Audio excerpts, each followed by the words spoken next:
Welcome to Whispers of Wisdom, where every story hides a secret waiting to be told. Stay with us, and don't forget to like and subscribe, before the shadows find you. Chapter 1: The Midnight Knock. The house was silent, wrapped in the kind of stillness that only comes past midnight. I was drifting in and out of sleep when the faintest sound made my eyes snap open, a knock. Not on the front door, not on the windows, but on my bedroom door. My heart stuttered. No one ever came to my room this late. Aiden, a whisper followed, urgent but controlled. It was Clara. My sister never whispered unless it was serious. I swung my legs out of bed and opened the door. Clara's face was pale, her eyes darting down the hallway like she expected something to leap out of the shadows. Get dressed. Now. Don't grab anything else. What are you talking about? I muttered, rubbing my eyes. But she pressed a finger to her lips, her other hand trembling as she grabbed my wrist. Please. Just trust me. There was no room for argument. Something in her tone, half fear, half command, made my chest tighten. I pulled on my hoodie and shoes, and before I could ask more questions, she dragged me toward the back door. The air outside was sharp, laced with the scent of damp grass. Our old sedan was parked at the edge of the driveway, engine running. She shoved me into the passenger seat, slid behind the wheel, and drove off without a word. For several minutes, the only sound was the hum of the engine and the rhythmic thud of my heartbeat. Streetlights flickered past us, painting Clara's face in pale flashes. I opened my mouth to speak, but her grip tightened on the steering wheel, her knuckles white. Clara, I whispered. What's going on? Why are we? Don't, she cut me off, her voice trembling. Not yet. The silence after that was unbearable. Every passing second stretched longer than the last. My mind spun with questions. Was someone in the house? Were we in danger? Why was she acting like the world was about to end? After what felt like forever, Clara finally slowed the car at a lonely intersection surrounded by dark fields. She pulled over, her breathing ragged.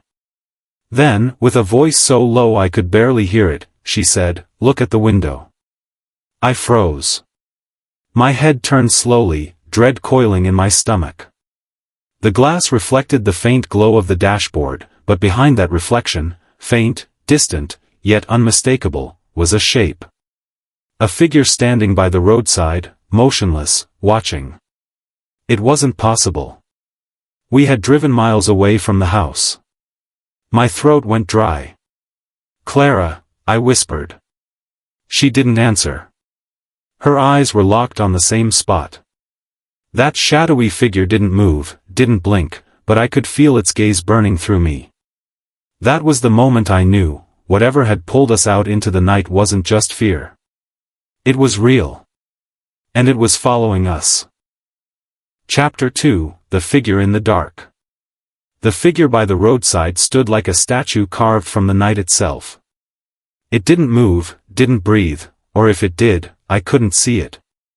The outline was wrong somehow, jagged at the edges, as if it didn't belong in this world. My chest tightened as though the air had thickened. Clara's hand shot out, gripping my arm so hard it hurt. "Don't look at it too long," she whispered.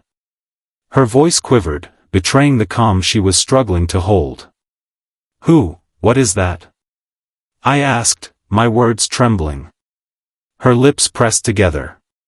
She shook her head, eyes never leaving the figure. "I'll explain later. Just, don't stare." I tore my gaze away, though the shadow burned in the corner of my vision, as if it had etched itself into my mind. When I finally looked back, only a second later, the roadside was empty. A hollow chill sank into me. "It's gone," I whispered. Clara slammed the car into gear, the tires screeching as we lurched back onto the road. Her knuckles were white against the steering wheel again, her eyes flicking to the mirrors every few seconds. "Clara, you're scaring me. Tell me what's happening." She didn't respond right away. The hum of the engine and the rhythmic slap of the tires filled the silence. I could see her debating, her jaw clenched tight. Finally, she said, "That thing you saw, it's been around our house for days." At first, I thought it was just my imagination. But then I started noticing small things. Footprints in the dirt. The feeling of being watched. Lights flickering for no reason. Tonight, I saw it again, closer than ever. That's why I woke you.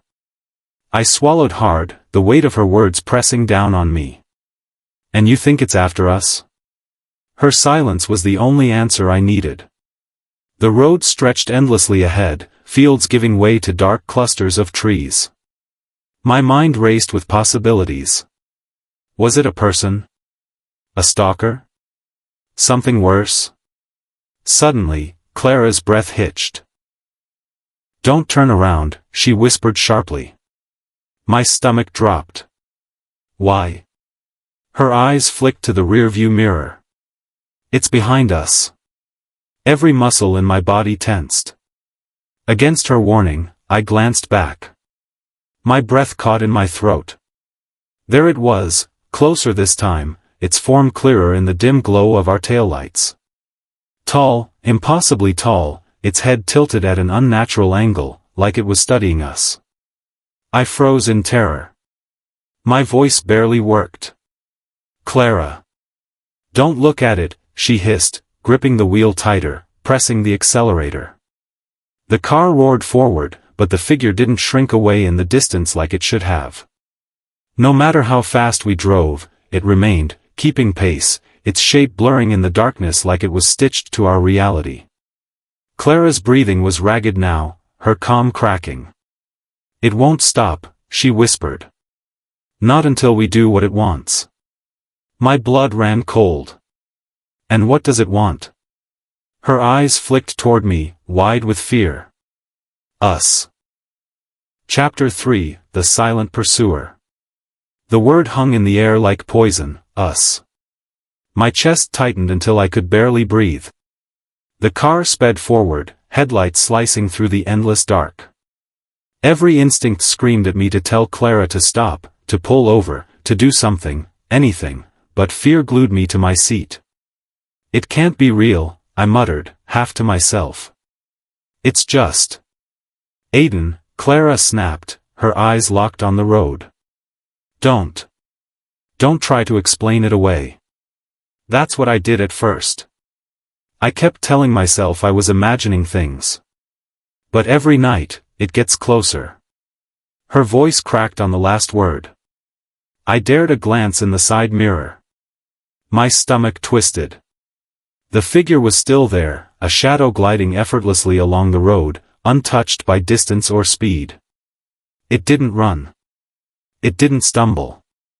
It just kept pace, like a dark reflection of our flight. Clara's knuckles widened around the steering wheel.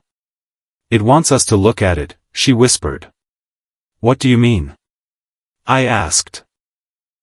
The first time I saw it, I couldn't stop staring. I felt pulled. Like the longer I looked, the less of me there was.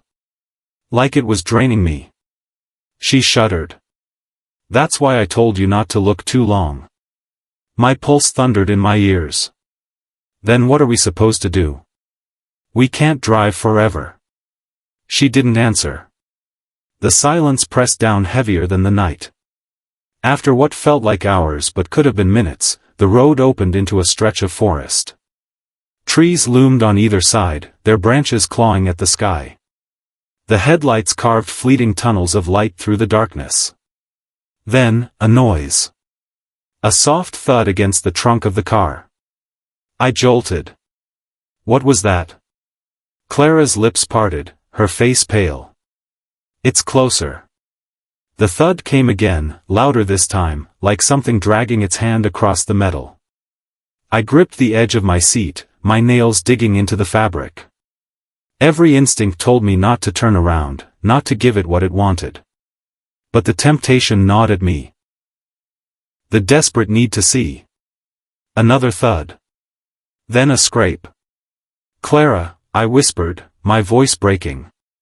It's right behind us. Her eyes brimmed with tears, but her voice stayed firm. Don't give it your eyes, Aiden. Promise me. The car jerked suddenly as if hit from behind. I yelped, bracing against the dashboard. Clara fought the wheel, the tires screeching as she swerved back onto the road. It's trying to stop us, she cried. Through the roaring engine and the hammering of my heart, I heard it, a sound that wasn't mechanical. A low hum, deep and unnatural, vibrating through the air like a voice without words.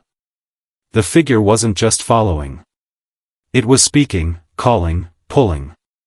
And in that moment, a terrifying realization hit me. Clara wasn't just afraid of what the figure was. She was afraid of what it wanted us to become. Chapter 4, The Neighbor's Warning. The car swerved violently back onto the road, the forest whipping by in a blur of black and green. My heart hammered so hard I thought it would split my chest. Clara's jaw was clenched, her eyes wide and glassy, but she forced the car forward as if speed alone could tear us free. We can't keep running, I said, my voice trembling. We need help. Clara shook her head violently. No one will believe us. And even if they did, what could they do against that? But I couldn't accept silence as an answer.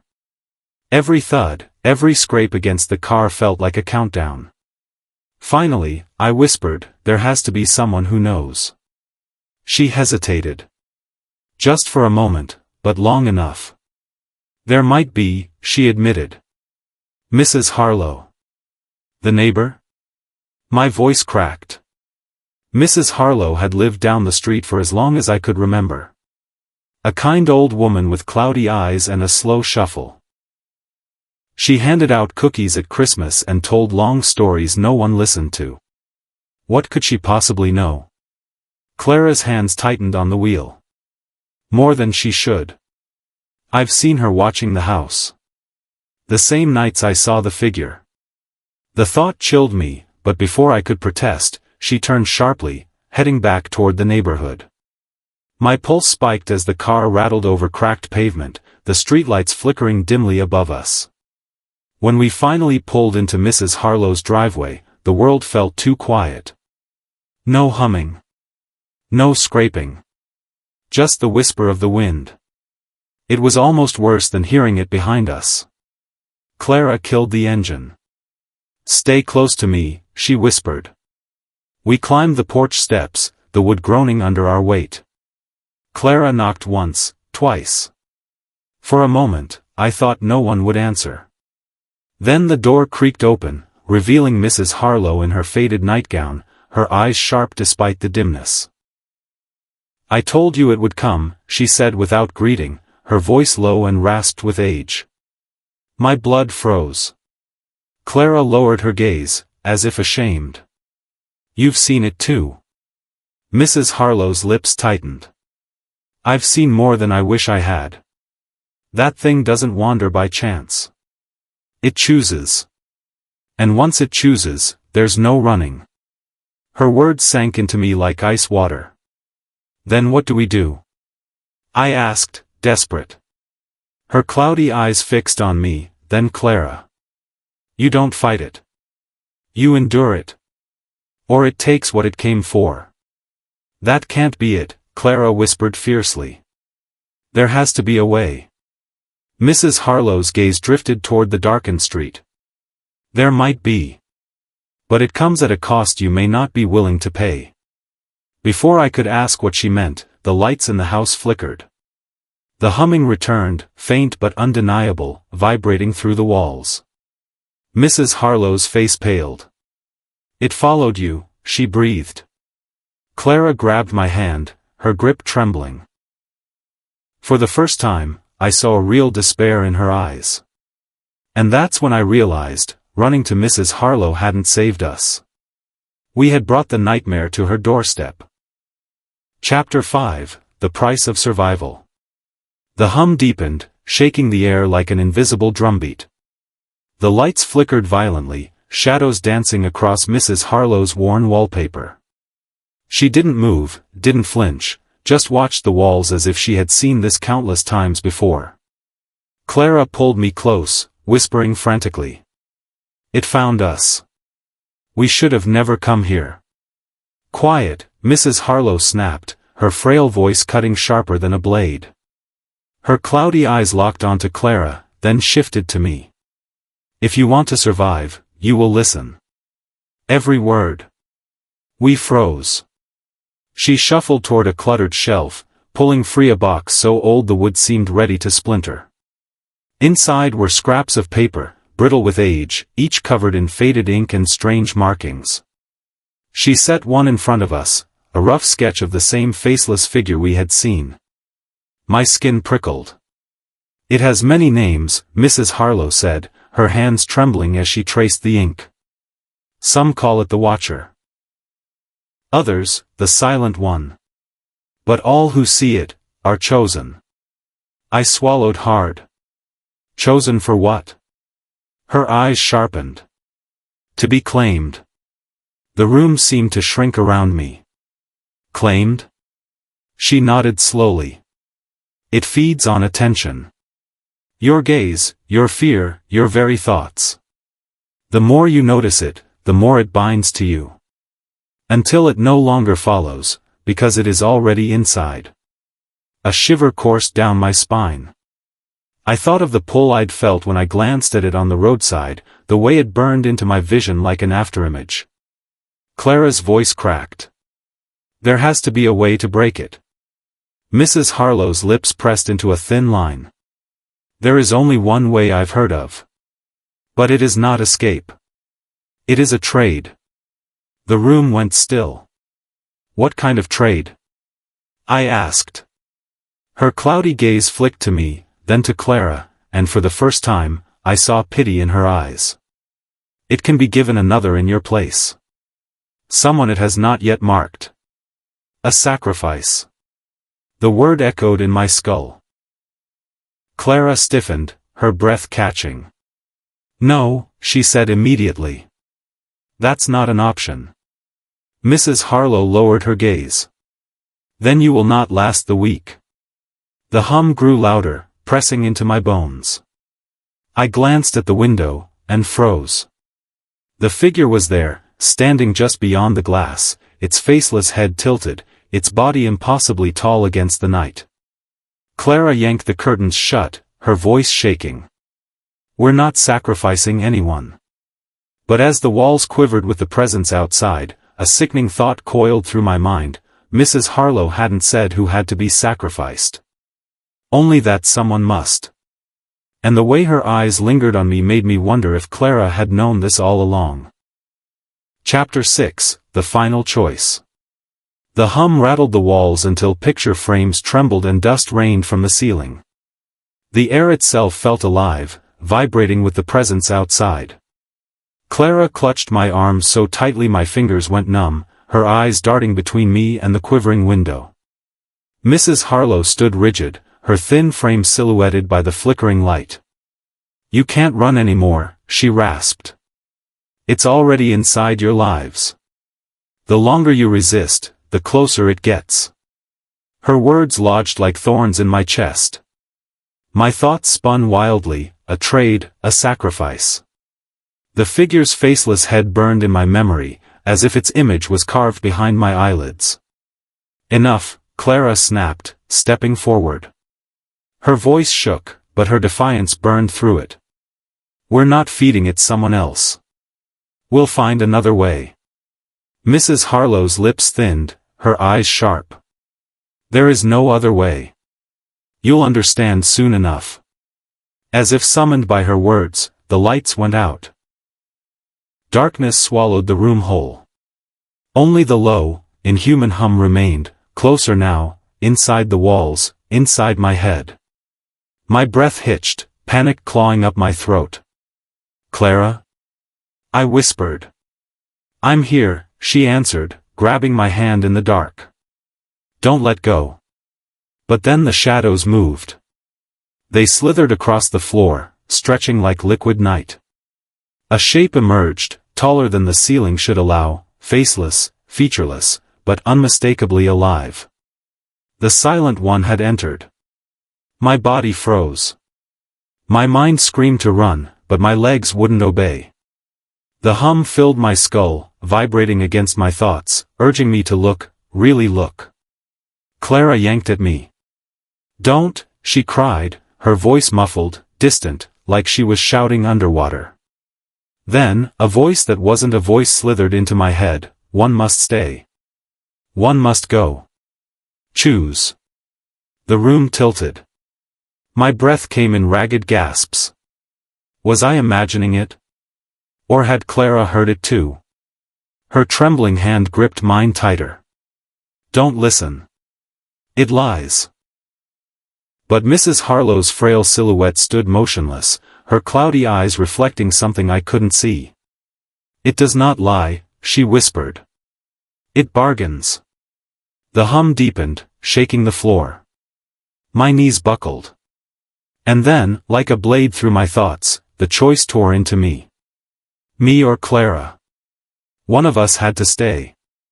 "No," Clara said fiercely, stepping between me and the shadow. Her voice cracked but held steady. "If it wants someone, it takes me. Not him." My chest clenched. "Clara." She turned to me, tears shining in her eyes. "You're not strong enough to resist it, Aiden. But I can. Let me do this." The figure loomed closer, its shape blotting out what little light remained. The hum became a roar, demanding, pressing, suffocating. In that moment, every instinct screamed at me to hold her back, to refuse, to fight. But deep down, I knew she was right. Clara squeezed my hand one last time, her voice steady despite the tears. "Run. And don't look back." And before I could stop her, she stepped into the shadow. The hum ceased. The room fell silent. The silent one was gone. And so was my sister.